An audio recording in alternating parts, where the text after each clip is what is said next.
Welcome to Difficult Conversation Africa broadcast. I present to you the host, Yinka Olaito. Welcome to Difficult Conversation Africa podcast. My name is Yinka Olaito. For an equitable society, every voice matters. And it is not just about amplifying the voices, it is our ability to listen to these voices and galvanize those voices into the decision-making so that we can have an informed decision-making process that bring together all views and every opinion that matter. Around the world, individuals and community long excluded from decision-making are raising their voices because we're in an age where everybody says nobody should be left behind. And therefore, the rising voices continue to challenge the narratives and offer fresh perspective to decision making. But how do you go beyond listening and galvanize the voices that matter? In this episode, we will be looking at all this. And I have with me Pamela Xaba, a frontline HR facilitator, transformation leaders, founder of Nkosi Creative, advisory member of CUT, and a leading person in issue of equity as an HR person. Pamela Xaba, like I said, is the founder of Nkosi Creative, and she's a South African-based leader. Welcome, Pamela Xaba, to the conversation. Thank you. Thank you so much, Nika and the team, for having me. I'm just really honored and blessed to be here. And I'm sure we're going to have a really, really deeply engaging conversation in a very timely and much needed topic around equity and transformation and amplifying diverse voices. Thank you so much. Thank you for the work you do, and I'm so proud of you and your team at Nkosi Creative. So we go straight to the first question of the day. In your own opinion, when we talk about amplifying diverse voices, what does this mean, and why is it important in today's? Yeah. No, thank you so much, Nika. It's really great for having me. So just maybe a bit of background, so for context for our audience, so that when I answer the question and we deep dive into the discussion, they can make a connection why I'm one of the people that are, ideal to have this type of conversation.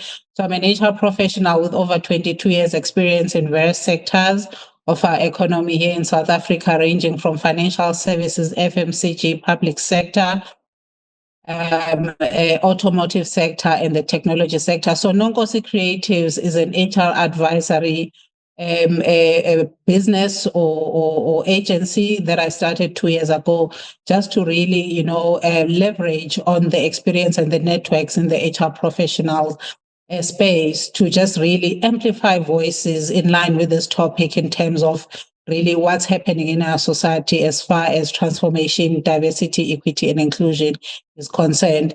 So thank you so much for this opportunity. So let me get into really the question when we talk about amplifying diverse voices. So to me, and it's a topic that's really, really deeply personal as well. For me, it's not just only about representation or what we call token inclusion, because it's all good and well to have people in certain positions and diverse people in certain positions. But if we do not give them voices, if we do not give them powers and space to be involved in decision making, then we are not really, really doing much at all. Instead, we are actually doing injustice to those individuals and society at large. So for me, it's really about creating platforms where diverse voices are heard. Number one, they are respected and they are integrated into decisions that shape society at large. So amplification for me is really both about giving space and ensuring that these voices have influence both in the corporate setting as well as in our society. So that's really, really what I'm about. And I'm very passionate about this topic. I hope that helps in terms of shaping and giving context. Yeah. Okay, thank you, Pamela, for providing such a rich background of who you are and why amplifying diverse voices is important to you and to what you do in your organization. And I'm happy that you are really following your passion in ensuring that no voices is unheard. So we look at the second question. What are some of the we're looking at why is amplifying underrepresented voices such a critical driver of equity and transformation? Now everybody is talking about equity, not even equality. You understand what I mean? That beyond just equality, it is more of equity, an equitable thing, not just equality. And so, why is amplifying underrepresented voices a fundamental factor in equity and a transformation of society? Yeah. No, thank you for this question, Nika, because I think, what we need to then just maybe answer first before we go into the main question is that, who are the underrepresented voices in our society, right? So, how I Exactly. would describe it really in a holistic, not only in a South African, but just in a holistic African context, right? Is that for me, how I would describe underrepresented voices is just really those communities or group of people that, do not ordinarily have access, or previously Okay. did not have access to certain Mm, opportunities, to certain resources, mainly mm, because maybe either of background or mainly because of ability or disability mm, and maybe what society does not see as the norm. mm, So, and you find that because sometimes as society, we always go with what we think appeals to us, to the eye, and what we think is normal.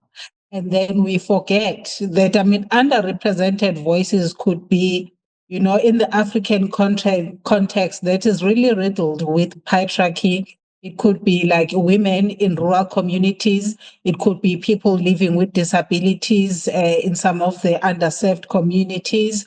So that's how I would describe underrepresented voices, and also the young voices. people, really from maybe impoverished backgrounds that do not really Okay. have and amplifying those voices, in our societies. It ensures that people then have fair access to opportunities, right? Mm, They have fair access to resources and also influence. And also, when underrepresented voices, when you think about it, when underrepresented voices are sidelined, we see that justice and social cohesion tends to suffer.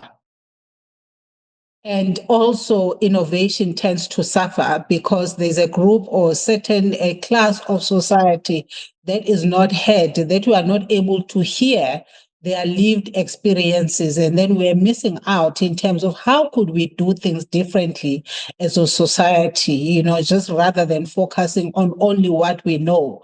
Because also, if you look at it in a bigger scheme of things, that diversity is not only also just about identity. It is also about perspectives. It is yeah, also about lived experiences. It is also about that's true. knowledge. It is also about knowledge systems as well. Mm, So when we need to be intentional, then Yinka in this space, when we do certain things or we design systems or we create certain platforms, we need to ask ourselves a critical question to say that who is this system excluding? Who have I not considered in executing this type of work? And how can I be intentional to make sure that the holistic voices of society are given a fair chance to succeed? So for me, that's really what it means. Okay. I just want to, I like the point that you raised that we are very good at policy documentation. I used to think it's a West African thing. I don't know it's an African thing. We have good people, especially here in Nigeria, good brain who can put things together. But in most cases, most of the documentation policy that are put together are always stored in the cooler. And then you are wondering what has become the impact of that documentation. And that will lead me to the next question. As an HR person and a person who is determined to ensure that we have every voice is galvanized. Can you share with us? I know that it's not all doom. Can you share with us example in the course of your doing work of amplifying voices of the underrepresented, which has led to social change and policy change, either in South Africa or any area? Because I know that you walk around, and so it will be good to hear how amplifying voices of underrepresented has really led to policy and social changes that you have witnessed. Yeah. No, thank you so much, Nyika. I'm a storyteller, so I love telling stories. So when I saw this question, I thought, oh my, I've got such a beautiful story to tell here. And That's fine. really, so on a serious note, it's that here in South Africa, I think also in most African countries, we battle with a crippling rate of unemployment. Especially, when it comes to youth, young people, as well as women, So that's why I'm also very passionate about women empowerment, So I think because I also have a platform where I interview people and I tell people stories and I get them to tell their stories. So one of the people that I interviewed sometime last year, and I ended up doing work with them, is a lady that's really, helping women and young people in the agriculture space. As a response to the high rate of unemployment, is to say that, instead of, us, our young people and our women going into universities and then graduating and coming out, there are no jobs for them. How can we help them and how can they help themselves by learning skills that will help them throughout their lives, not just only in the corporate setting or in the employment setting? So what she does then, this lady, she runs an institution called Umgibe Farming, Organics and Training Institute, where she incubates, like currently she is incubating about over 100 young women and young men and teaching them about farming in in one of the most rural areas here in South Africa. And with that, she has then attracted, the attention of big business and big corporates in South Africa, where they fund her initiatives through CSI initiatives. And then some of these young people have graduated from a farming institution and they've gone on to start their own businesses and commercialized their farming produce, and then they've got really shopping outlets that are actually buying from them, and just been doing this for years. So she has actually produced so many young people. Some of them have grown up to be seasoned farmers in rural communities. So what this story is basically to say that instead of our young people and women always wanting to relocate to urban areas, to big cities where they think that they will find opportunities, how about we start to look at where we are in our rural communities, because there's land, but then how do we cultivate the land to make sure that we build our own wealth and farming communities in this space? So there is just really one story. So when she told this story, I was like so touched, because it was just listened to by so many people. And we continue to do work to an extent that she's attracted sponsorship from one of our biggest land and agricultural bank in South Africa to fund her work. So what this says is all about not just visibility, but it is visibility with impact. And under normal circumstances, she wouldn't have had a platform where she could tell her story, and so that it's heard by so many. So it's very important that we continue then to amplify and give people opportunities to tell their story so that others may be inspired by them in a larger scale in terms of our society and communities. Thank you for sharing that. The next thing I would like us to look at is how um, how can amplifying diverse policies serve as a tool for building bridges or bridge building across the cultural and political divides. Yeah, that is such a profound angle and it's such a profound question, Yeka, because, like I said earlier, in one of the earlier questions that I answered, is that sometimes we've got so many stereotypes about things. Sometimes it's the fear of the unknown, right? So we misjudge each That's other true. as society groups. From people from different countries, also if you just look at Africa alone, it's got like, I think, over 50 countries. But, we ask ourselves, why is today Africa not united? It's exactly that. It's because, we live with stereotypes, we live with biases. So really then, in terms of, amplifying voices, it can disarm those stereotypes and create empathy, because now like I didn't know you, like I only knew you like about 2 or 3 weeks ago, Nika. The only reason why I knew you because we invited to the same event. So that's the That's perfect true. example of to say that how do we use our platforms then to amplify voices and get people from different cultures and different parts of the world to connect each other so that we can disarm these stereotypes that exist in our societies, and we so that we can have empathy and see where the other person is coming from as well. But secondly, it also allows, in terms of having this dialogue as well, it also allows us to see each other as humans first, beyond all of our labels and beyond all of our categories of race, gender, and class, and all of these things that we use to describe ourselves. Is that how do we relate to each other from a humanity lens first before Which is anything important. else? Yeah, it's very important that we see each other as human beings first before any category, however class that I think I belong to. But, how do I relate to another human being as a human being and let go of my own stereotypes in terms of either how I was raised or my perspective or the lens that I use to see the world?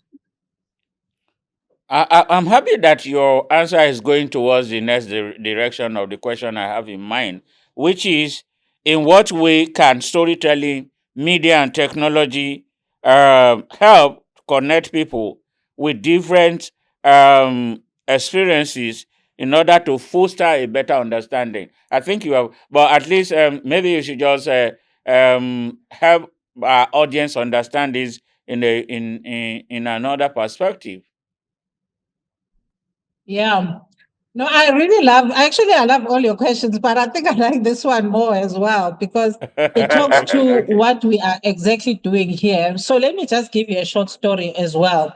Is that when I started my business 2 years ago, I said to myself, okay, there are so many HR people that are doing consulting work out there. What is it that will set me apart? What is it that will make sure that I stay on top of mind? So I then started a platform called the Diversity Roundtable. And other than it being a visibility tool for my business, but I also wanted to tap into my network to say, where I could invite, influential corporate executives, invite influential entrepreneurs in our society and other parts of our continent to say, can you tell us your story? What did it take for you to get to where you are today? And what are some of your joys, your wins, and some of the challenges that you had to overcome to see for you to be successful today? Because sometimes when we see successful human beings, we put them on a pedestal and we think that they are not human, maybe they are super special. So what that does then in terms of media and so these platforms and digital platforms, because obviously technology drives everything, almost everything that we do today. it then lets storytelling to humanize those experiences, where statistics can't. So sometimes you say, oh no, we've got 10% of this population doing this, got 20% of that population doing that.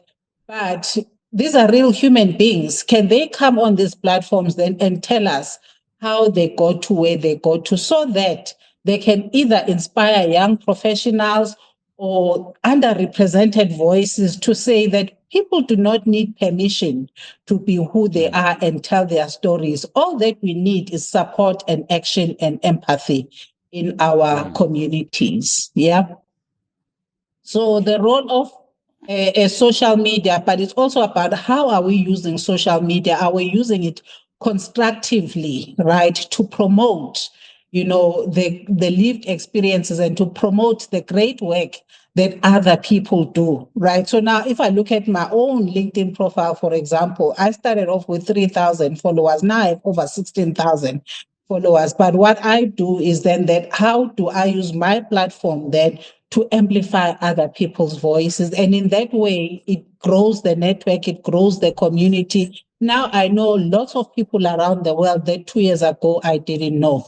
So we must use social media and digital platforms constructively to promote storytelling for lived experiences of either underserved communities, underrepresented voices, or even influential personalities, so that the other people can see them as human first before seeing them just as successful people out there. Yeah. Thank you very much, Pamela, for that insight.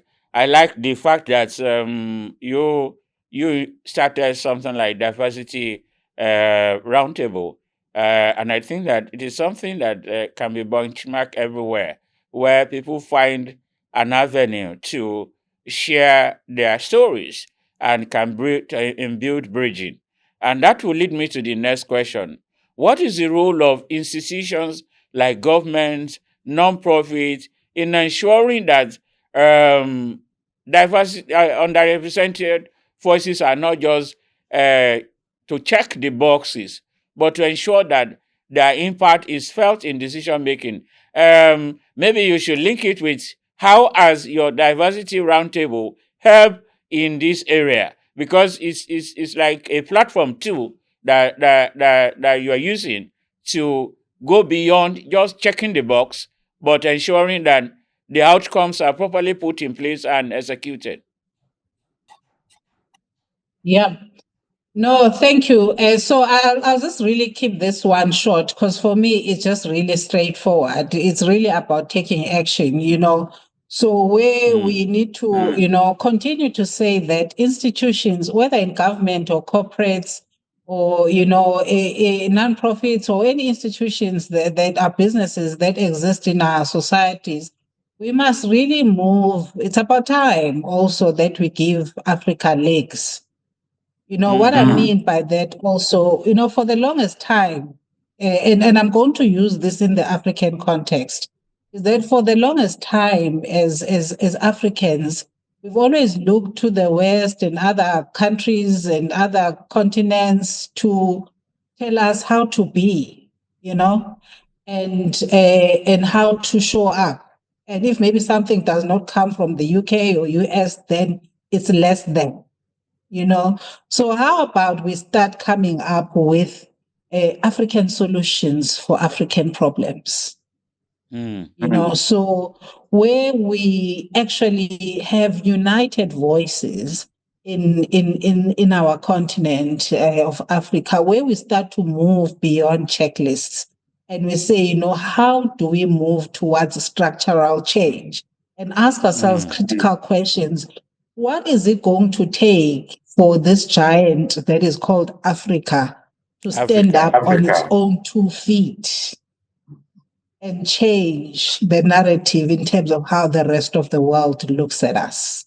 And I think these are vital questions. yeah, they are really vital questions, because then as institutions, some of the questions that we need to answer, is to say that, who makes decisions for us? Who benefits from those decisions? you know. And, who is then left behind as a result of our incomplete decision making? When I say incomplete, it means that maybe we have not considered the underrepresented voices, so we need to highlight, what are we doing in our human capital spaces, in our corporate leadership spaces, in our public sector spaces as key real levers of true transformation of this giant called Africa. Yeah, thank you. As we begin to round up because of our time, I need you to speak to this question, which for me is very important. We know that inclusion effort can really be demanding, and sometimes it can just be symbolic actions for some people. But the question for you is, how do we move from performance gesture to genuine building uh, uh, stature? Meaning that it's not just symbolic, it's not just a performance, but it's actually a genuine and intentional step into having a concrete result. Like you said, having Africa to stand on its 2 feet. Yeah. So I think real, genuine structural transformation, Yika, starts with authenticity. And what that means for me is that authenticity requires accountability structures. That's important. Unless we hold ourselves accountable and our structures, either in government or in the public sector, we hold ourselves accountable in terms of what needs to change, then we are not doing anything at all. So if we are not able to account, and also if our policies continue to just be documents on paper but not lived, and they do not translate to lived experiences, then we have not started the work. And then there's also the issue of budgets in terms of how money is spent in the space, and do the budgets that are really allocated to do work for some of the impoverished communities in Africa, does that money even get to those communities? So that's where also accountability. So this really requires then, in short, policies that translate to lived experiences, budgets that get to the communities that they are meant for, as well as accountability structures. Not just hosting symbolic events like diversity days or some event where we cut ribbons and then that's at the end of the day, that's the end of the story. But we need to say, how do we embed inclusion, right, in all of our efforts that we do, and so that we move from tokenism to real impactful and meaningful change that will actually then translate to lived experiences. Thank you, Pamela. And just lastly, for few seconds, I like the point that you talk about community, grassroots community. And when we talk about amplifying underrepresented voices, I think that the communities also have a role to play in ensuring that their voices are heard as a community themselves. The question is, how can individuals and underrepresented community themselves help in using available platform, traditional platform, to amplify their own voices? For me, it's really simple, Nikam, right? Is that we need to encourage our communities, especially our young people. We've got, Africa has got so many young people, right? So how do we encourage those communities to create their own platforms rather than waiting for permission? Because sometimes as Africans, we tend to be so humble and so, I don't know if timid is the word, but we think that someone has to come from somewhere. Someone has to come from somewhere to give To us encourage permission. us. To give us permission to do stuff, right? So you don't need permission to lead. And we all have access to social media. We have access to local storytelling circles. We've got access to podcasts. We've got access to media. I mean, technology is everywhere, but it's how are we using the social media and these platforms and technology in a constructive manner that will start to tell real African stories, or are we just consuming something else that someone else out there in the world is manufacturing for us, and we think that this is what defines who we are, right? So our communities, especially women and young people and underrepresented groups, we need to create our own platforms and not wait for someone to tell us it's okay to do so, right? And we need to also link these platforms to our African storytelling, African oral traditions of storytelling as a timeless form of amplification. We don't tell, there's so many stories, African stories, untold African stories out there, but we I don't know, we're not doing it enough, I guess. I must commend you, Pamela Xaba, for this insightful session.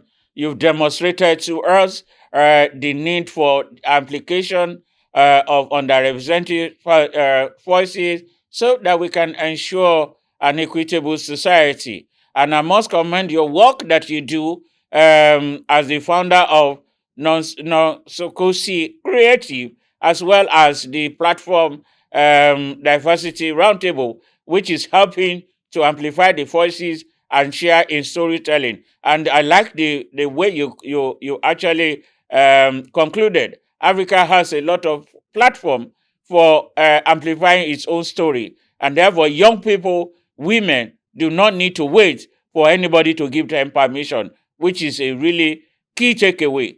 To our listeners, we want to say thank you, and thank you for listening. Thank you for watching. It's another episode, and we're concluding on this. Hopefully, in the nearest future, we will get back Pamela Xaba, who is a nature facilitator, a leading voice, and the founder of Nankosi Creative.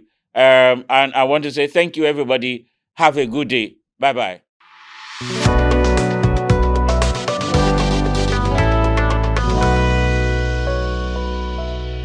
Thank you for listening to this episode. For inquiry, please send an email to info@difficultconversationafrica.org. Telephone 0809 591. Please follow us on YouTube, Facebook, Instagram, and Twitter at Difficult Conversation Africa. See you soon.